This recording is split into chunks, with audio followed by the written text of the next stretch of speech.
नमस्कार, मी मुकुल आव्हाड आणि कॅमेरावर आहे जयेश पाटील. महा एमटीबी मध्ये आपल्या सगळ्यांचं स्वागत.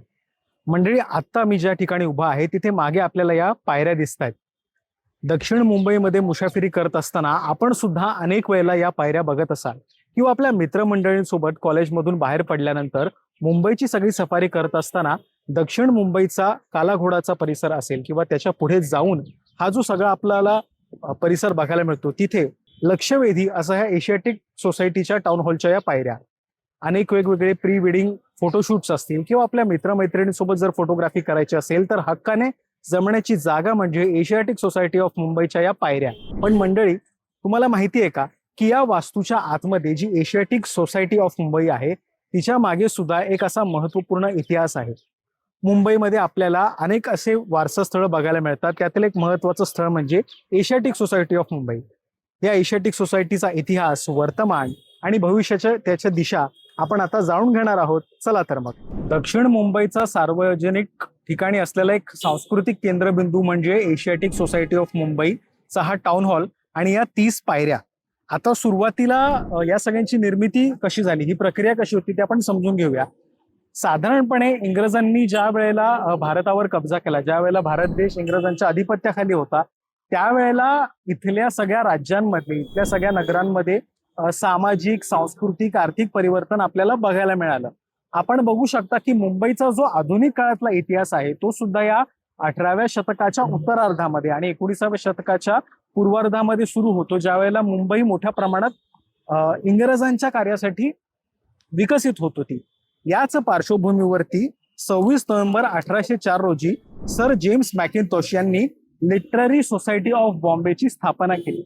आता या संस्थेचा मूळ उद्देश काय होता, तर ज्या वेळेला इंग्रजांनी भारत देशावरती कब्जा केला त्यावेळेला सुरुवातीच्या काळामध्ये भारत देश असेल किंवा हा आशिया खंड असेल, कारण त्या काळात हिंदुस्थानाबरोबरच वेगवेगळे जे आजूबाजूचे राष्ट्र, तत्कालीन राष्ट्र असतील किंवा तत्कालीन जी संस्थानिक असतील ती सुद्धा इंग्रजांच्या अधिपत्याखाली होती आणि त्यांना समजून घेण्यासाठी, तिथली विविधता समजून घेण्यासाठी अशी एखादी संस्था उभारणं ज्याच्यामध्ये भारतीय समाज, भारतीय संस्कृतीचा एक अध्ययन होईल, या पार्श्वभूमीवर या लिटररी सोसायटीची स्थापना करण्यात आली.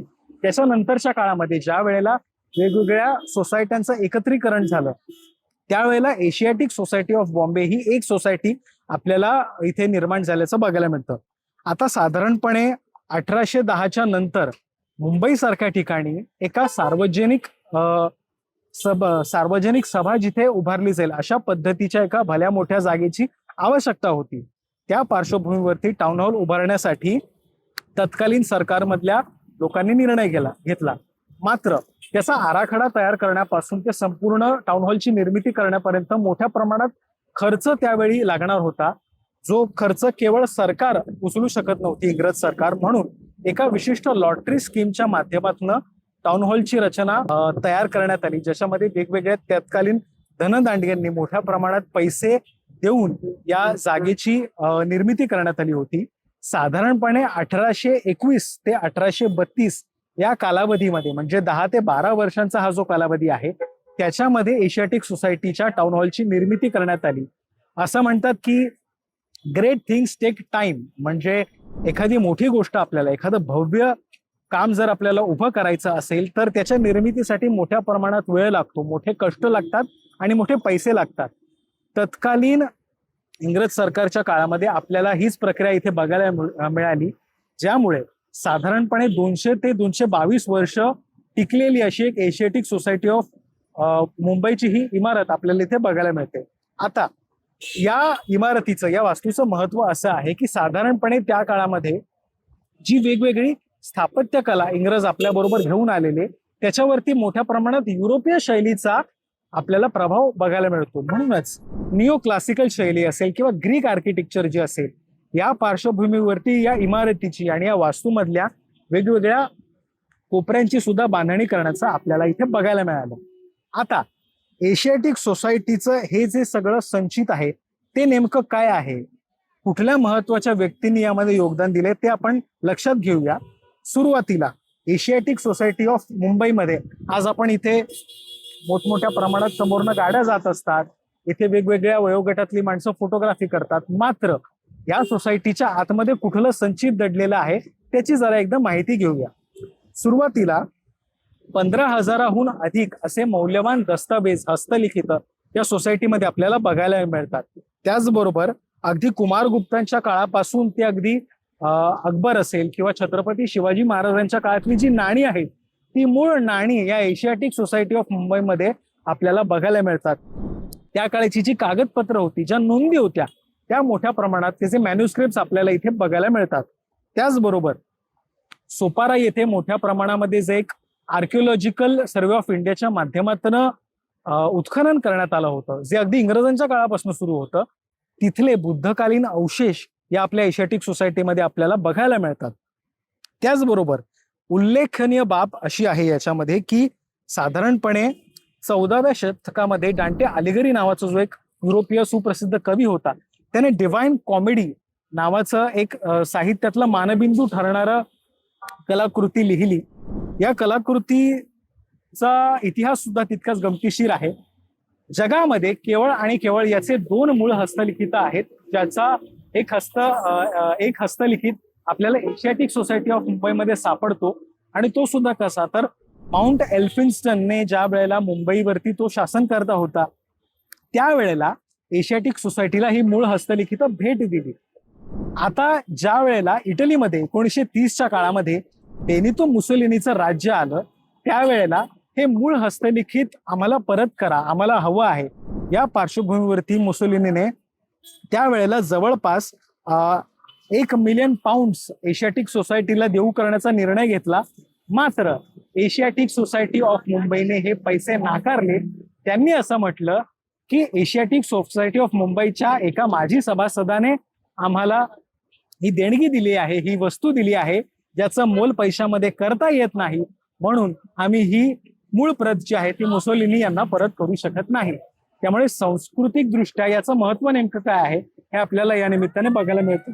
आता एशियाटिक सोसायटी ऑफ मुंबईच्या या जडणघडणीमध्ये त्यावेळेला अनेक मोठमोठ्या इंग्रज अधिकाऱ्यांचा हात होता. मात्र त्याचबरोबर अनेक भारतीयांनी या सोसायटीच्या आज आपल्याला या सोसायटीची जी समृद्धी दिसते ना तिच्यामध्ये एक मोलाचा वाटा उचलला. उदाहरणार्थ मुंबईचे शिल्पकार असं आपण ज्यांना म्हणतो ते नाना जगन्नाथ शंकर शेठ यांनी एशियाटिक सोसायटी ऑफ मुंबईच्या जडणघडणीमध्ये महत्वाचा वाटा उचलला. त्याचबरोबर आचार्य बाळशास्त्री जांभेकर असतील की ज्यांनी वृत्तपत्र क्षेत्राचे ते जनकच म्हणावे लागतील, त्यांनी या सोसायटीच्या जडणघडणीमध्ये महत्वाचं पाऊल उचललं. त्याचबरोबर भाऊदाजी लाड असतील. भाऊदाजी लाड हे तर एशियाटिक सोसायटीचे सक्रिय सदस्य म्हणून ओळखले गेले होते. त्याचबरोबर प्राच्य विद्या पंडित क्षेत्रातले डॉक्टर R.G. भंडारकर यांनी सुद्धा मोलाचं संशोधन करून भारतीय संस्कृतीचा हा जो वारसा आहे तो केवळ काही प्रांत किंवा राष्ट्रापुरता मर्यादित न राहता आंतरराष्ट्रीय पातळीवरती त्यांनी हे महत्वाचं काम केलेलं आहे. त्याचबरोबर आत्ताच्या घडीला सुद्धा म्हणजे अगदी काही वर्षांपूर्वी ज्येष्ठ संपादक डॉक्टर अरुण टिकेकरजी यांनी सुद्धा मुंबईचा इतिहास असेल किंवा ज्याला आपण रिजनल हिस्ट्री म्हणतो त्याचं एक महत्वाचं संशोधन एशियाटिक सोसायटीमध्ये केलं. म्हणजे इतक्या वेगवेगळ्या पद्धतीची माणसं ज्यांनी एशियाटिक सोसायटीला समृद्ध केलंच, मात्र त्याचबरोबर हा जो आपला संस्कृतीचा वारसा आहे तो पुढच्या पिढीपर्यंत पोहोचायला हवा यासाठी काम केलं. त्याचबरोबर 1974 साली PV काणे यांचं post graduate studies and research institute या एशियाटिक सोसायटीमध्ये बांधल्याचं आपल्याला बघायला मिळतं. PV काणे यांच्या रिसर्च बद्दल आज सुद्धा म्हणजे थक्क होईल आपल्याला, अशा वेगवेगळ्या पद्धतीचा रिसर्च त्यांनी करून ठेवलेला आहे. त्यांची आठवण राहावी म्हणून एक रिसर्च इन्स्टिट्यूट सुद्धा इथे उभारण्यात आली होती. मंडळी, ज्या वेळेला एखादी संस्था उभी राहते त्यावेळेला त्या संस्थेची काही विशिष्ट अशी उद्दिष्ट असतात की ज्यांच्यासाठी म्हणून ही संस्था कार्यप्रवीण असते.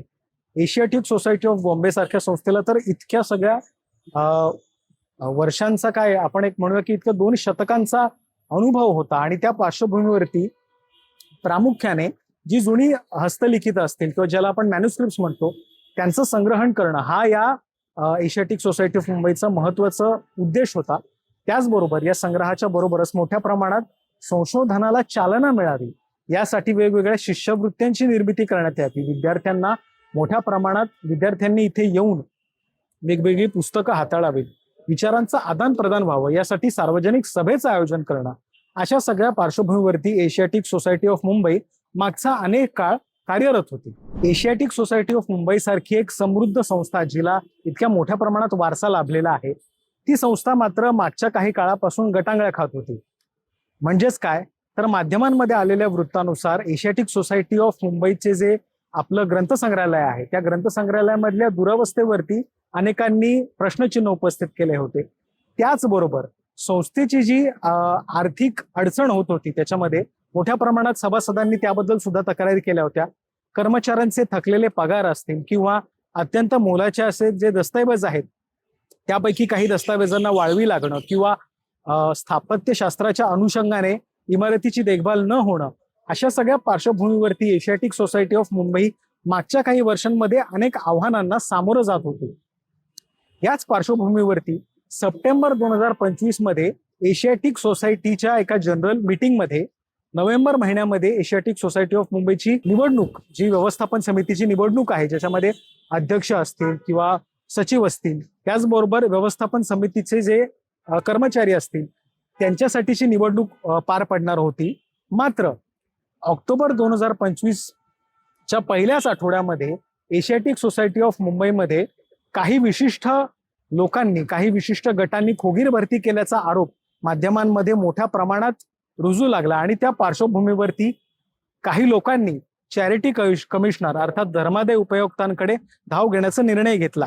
त्यामुळे झालं असं की नोव्हेंबर 2025 मध्ये जी होणारी निवडणूक होती ती पुढे ढकलण्यात आली। नंतर काळाच्या ओघामध्ये 2026च्या सुरुवातीला ही निवडणूक पार पडेल अशी अपेक्षा होती। त्या अनुषंगाने 14 मार्च 2026 मध्ये ही निवडणूक होणं अपेक्षित होतं। मात्र धर्मादाय उपायुक्तांनी दिलेल्या या निवडणुकीच्या आदेशाच्या विरोधात मुंबई हायकोर्टामध्ये काही सदस्यांनी धाव घेतली। आता मुंबई हायकोर्टामध्ये धाव घेतल्याच्या नंतर 14 मार्च रोजी होणारी ही निवडणूक सुद्धा पुढे ढकलण्यात आली।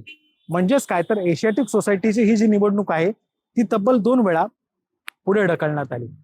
या पार्श्वभूमीवरती एशियाटिक सोसायटीची निवडणूक होतीये की नाही, एशियाटिक सोसायटीचं भवितव्य नेमकं कशा पद्धतीने आखलं जाणार आहे याच्यावरती सभासद सदस्यांनी प्रश्नचिन्ह उपस्थित केला। मात्र एप्रिल महिन्यामध्ये मुंबई हायकोर्टाने धर्मादाय उपायुक्तांनी दिलेला निर्णय योग्य असल्याचा दावा करत त्या अनुषंगाने जजमेंट दिली आणि त्या पार्श्वभूमीवरती एशियाटिक सोसायटीची निवडणूक लवकरात लवकर संपन्न व्हावी, तिच्यामध्ये मतदारांच्या यादीत कुठल्याही पद्धतीचा गैरकारभार नसावा या अनुषंगाने एक समिती स्थापन करण्याचे आदेश दिले। आता या समितीचं काम निवडणूक सुयोग्य पद्धतीने होतीये की नाही हे बघणं होतं।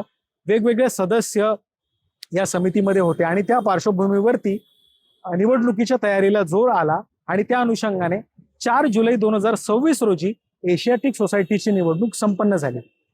आता या निवडणुकीमध्ये एका बाजूला ज्येष्ठ पत्रकार कुमार केतकर यांचं पॅनल सेव्ह एशियाटिक म्हणून उतरलं होतं, तर दुसऱ्या बाजूला राज्यसभेचे माजी खासदार डॉक्टर विनय सहस्त्रबुद्धे यांनी एशियाटिक टुमॉरो पॅनलच्या माध्यमातून एशियाटिकच्या भविष्यासाठी एक नवीन विजन मांडलं होतं।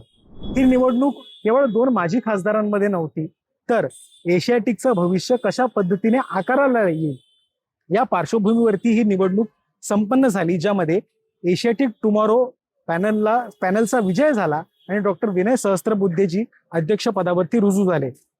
डॉक्टर विनय सहस्त्रबुद्धे यांच्या नेतृत्वामध्ये एशियाटिक टुमॉरोच्या माध्यमातून एशियाटिकचं जे भविष्य आहे त्या पार्श्वभूमीवरती एक नवीन आराखडा तयार करण्यात आला संवर्धनासाठी किंवा आर्थिक धोरण सोसायटीचं कशा पद्धतीने व्यवस्थित राबवलं जाणार आहे याची माहिती देण्यात आली। आणि आता या नव्या व्यवस्थापन समितीच्या पार्श्वभूमीवरती एशियाटिक सोसायटी जास्तीत जास्त सर्वसमावेशक होईल अशी आशा सभासदांनी व्यक्त केलेली आहे।